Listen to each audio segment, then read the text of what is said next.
Les enfants uniques, c'est une plaie. Moi, quand j'étais petit en France, les enfants uniques, vraiment, ils se croyaient tout permis. C'était des petits rois, des enfants empereurs, j'ai envie de dire. Et c'était juste horrible. Alors, j'ai une question qui m'est posée aujourd'hui, justement, sur la politique de l'enfant unique en Chine. Puisqu'ils sont tous comme ça, donc enfants uniques, j'ai envie de dire, comment est-ce que ça va faire? Comment est-ce que ça va faire donc, pour ces enfants donc, qui sont absolument infects, qui se croient tout permis et qui menacent les relations futures lorsque bien la politique de l'enfant unique va se terminer? Voilà, c'est une question qui m'est posée, je vais vous la lire donc en entier maintenant. Alors donc, la question posée par Pizango, P-I-Z-A-N-G-O sur Tumblr, ici sur Cédric TV, est la suivante.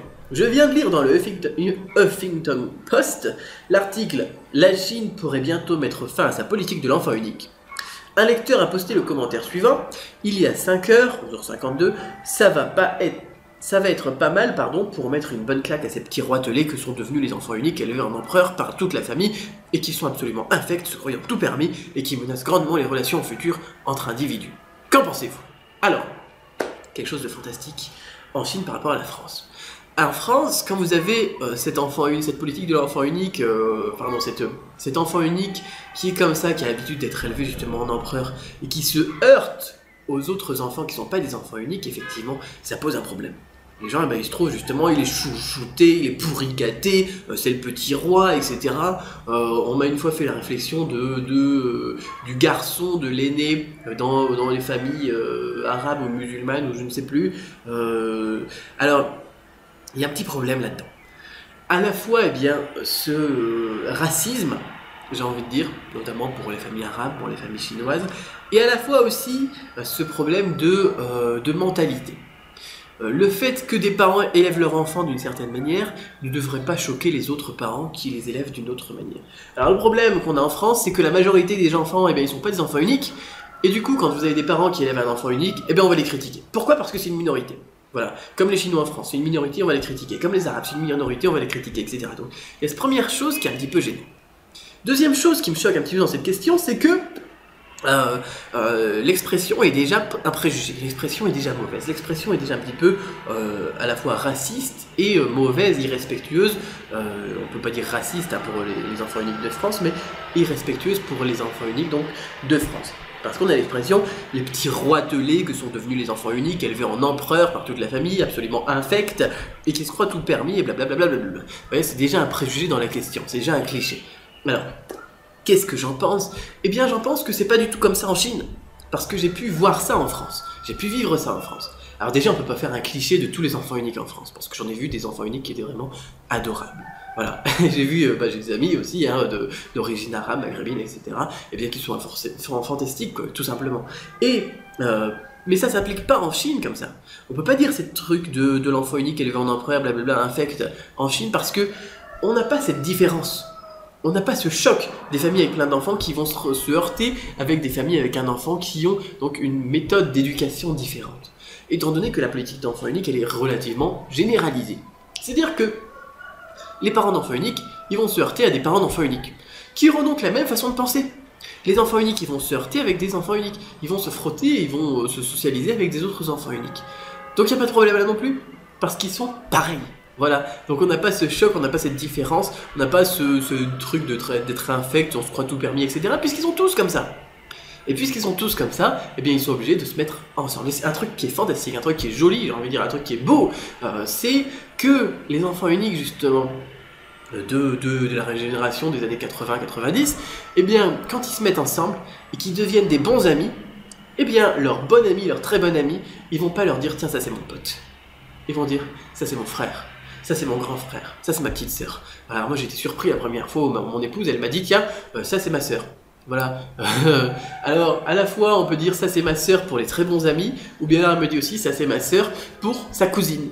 Donc le fait d'être tous enfants uniques, d'être tous élevés en empereur, d'être tous de cette manière comme ça j'ai envie de dire, chouchoutés par la famille, ça a créé une nouvelle famille, une nouvelle sœur, parce que l'humain est comme ça, l'homme est comme ça. À la fois en France, l'homme n'aime pas ce qui est étranger, n'aime pas ce qui est différent, donc il y a le problème comme ça de l'enfant infect, et à la fois en Chine, eh bien, on a aussi l'idée de groupe qui se ressemble, s'assemble, blablabla.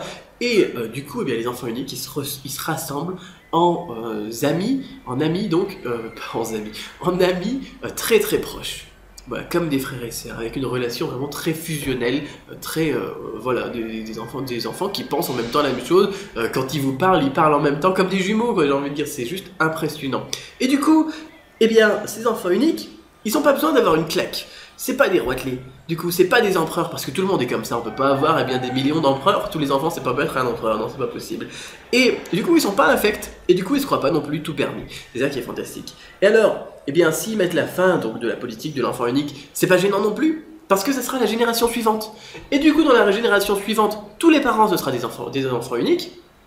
Et tous les enfants, ce sera des enfants pas forcément unique. Voilà. Et donc, si la politique, elle se termine, eh bien, il n'y a pas de problème non plus, parce que tout le monde, là, encore une fois, sera pareil. Alors, peut-être qu'on retrouvera, par contre, le problème qu'on a en France. C'est-à-dire une famille qui ne va avoir qu'un enfant, et des autres familles qui en profitent pour faire plusieurs enfants. Et là, on aura un choc.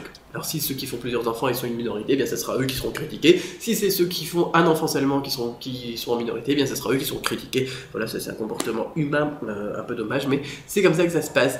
Voilà, donc voilà ce que j'en pense.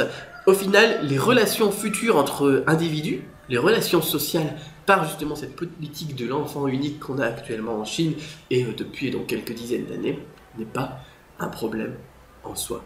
Voilà, ils ont pu donc faire avec et ils ont pu créer une autre sorte de relation que ce qu'on a. Alors bien évidemment, quand vous avez un enfant unique chinois qui va en France, là ça peut choquer. Mais vous devez, là c'est vraiment quelque chose que je pense, respecter l'éducation que les parents donnent à leurs enfants. Que l'enfant unique soit effectivement unique, donc que l'enfant soit unique ou pas. Voilà. Tout simplement, s'il y a quelque chose qui vous choque, le fait qu'il soit élevé en empereur ou n'importe quoi, c'est pas gênant. Par contre, effectivement, s'il se croit tout permis, c'est pas gênant non plus d'ailleurs. Mais s'il fait quelque chose qui ne se fait pas, et bien alors là, vous pouvez lui dire, vous pouvez lui expliquer. Mais vous ne devez pas juste mettre ça sur le problème donc que c'est un enfant unique, que c'est un roitelet, que c'est un arabe, que c'est un je sais pas quoi. Ça, c'est vraiment quelque chose qui est déprimant, qui est mauvais. Vous devez tout simplement expliquer. Ici, par exemple, on est en France, ici on est dans tel type de société, ici il y a des lois, etc. Tu dois pas faire comme ça, tu devrais faire comme ça, ou aller parler donc de manière un petit peu plus diplomate avec les parents, plutôt que de les insulter, par exemple, de petits roitelets, élevés en empereur, infects, et blablabla. Voilà.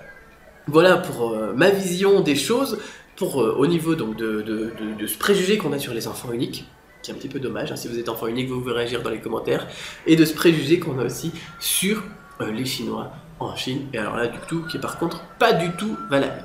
Des enfants uniques en affect, j'ai pu en rencontrer effectivement en France, mais alors je peux vous dire que des enfants qui n'étaient pas uniques, qui étaient infects, j'ai pu en rencontrer aussi. Voilà pour cette réponse à cette question. Je suis parti un petit peu dans tous les sens, mais j'espère que ça répond un petit peu donc, à tout cela, par rapport à ce commentaire que vous avez pu observer donc, sur le Huffington Post. Voilà, j'arriverai jamais à le lire, c'est pas grave, j'arrête d'essayer.